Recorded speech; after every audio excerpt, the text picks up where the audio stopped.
একটা জিনিস মাথায় রাখতে হবে, সব এমএলএ কিন্তু সমান হয় না, সব এমএলএ একই রকম হয় না। এমএলএ এর ক্যাটাগরি থাকে, বিধায়কের ক্যাটাগরি থাকে।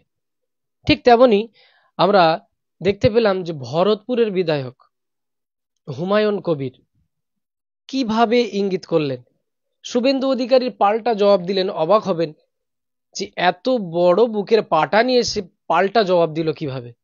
যে শুভেন্দু অধিকারী যে কথা বলল তার বিপরীতে হুমায়ুন কবির বিধায়ক ভরতপুরের কি বলছে আমরা একটু সরাসরি শুনে নেব। মারতে আসেন তো ওনাকে কি আমি রসগোল্লা খাওয়াবো নাকি? উনি যখন মুসলিম এমএলএদের অসম্মান করবেন, মারতে যাবেন, বলবেন আছাড় মারবো বা ধরে রাস্তায় ফেলবো, ওনাকে রসগোল্লা খাওয়ানো হবে নাকি? ওনাকে যা জবাব দেওয়ার তাই দেওয়া হবে, সেটাই হচ্ছে বুঝে নেওয়া। হ্যাঁ, ঠুসে দেওয়া, ঠুসে। উনি তো আছাড় মারবো বলে আমি ঠুসে দেবো একদম। উনি যদি দেখাতে পারেন 100 অলওয়েজ আমি হুমায়ুন কবির ওনাকে বলবেন 2016 সালে উনি তৃণমূলের এমপি ছিলেন, জেলার অবজারভার ছিলেন। 17 জানুয়ারি 2016 রেজিনগরে গিয়েছিল মস্তানি দেখাতে, মস্তানি ওর ঘুচি গিয়েছিল।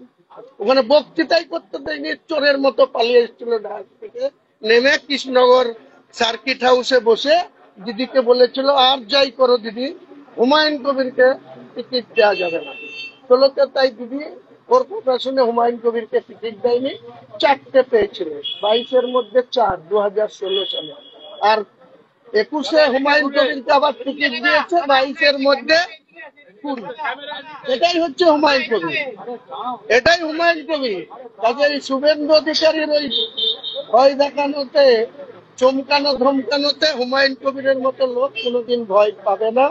আগামী দিনে আমরা দেখাবো উনি কত বড় শক্তিশালী হয়েছেন। উনি একাই হিন্দু নন, মমতা ব্যানার্জিরা হিন্দু না, অভিষেক ব্যানার্জি হিন্দু না, এতগুলা এমএলএ আছে, আমাদের মাত্র 41টা এমএলএ মুসলিম 226-এর মধ্যে। তো উনি যখন মুসলিমদের এখানে পার্সোনাল অ্যাটাক করছে, ওনাকে আমরা ছেড়ে দেবো? উনিও কত বড় হিন্দু, আর ওনার পিছনে কটা এমএলএ ওনার হয়ে আমাদের সঙ্গে লড়তে পারে সেটা দেখা যাবে।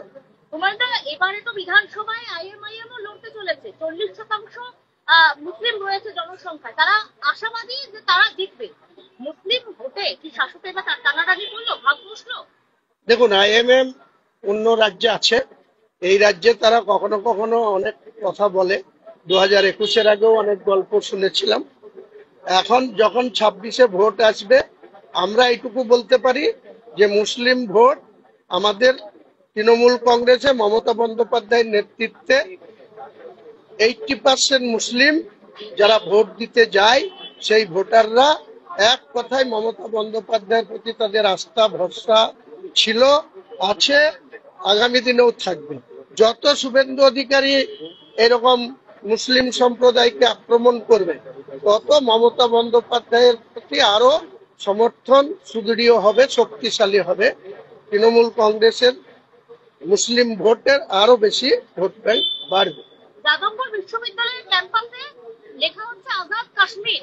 আপনি একজন বিধায়ক, আপনার লজ্জা লাগছে এটা, এই বিষয়টা দেখে? এসব আমি সমর্থন করি না, কারণ একটা শিক্ষা প্রতিষ্ঠানে এই ধরনের কোন পার্টির বা কোন সংগঠনের বা কোন ছাত্র সংগঠনেরই এই ধরনের আচরণ সমর্থনযোগ্য নয়। তারা বলছে রাম মন্দির ভাঙার কথা, এই বিতর্কিত পোস্টারে পাওয়া গিয়েছে। কি বলছেন? রাম মন্দির ভাঙার কথা বলছে। রাম মন্দির তো ভেঙে দিয়েছে 1992 সালের 6 ডিসেম্বর, আবার কোথায় রাম মন্দির ভাঙবে? যাদবপুর থেকে রাম মন্দির ভাঙার কথা বলা হচ্ছে। রাম মন্দির কোথায় আর যাদবপুর কোথায়? যাদবপুরের কে বলেছে এটা? যাদবপুরে পোস্টার পাওয়া গিয়েছে। পোস্টারের কথা ছাড়েন, কেউ এইখানে প্ররোচনামূলক তাকে রাত্রের অন্ধকারে পোস্টার দিচ্ছে, তাদের কথার গুরুত্ব আপনারাও দিয়েন না, আমরাও দিচ্ছি। তাহলে এটা দিয়ে আপনি কিছু বলছেন? মোটেই না।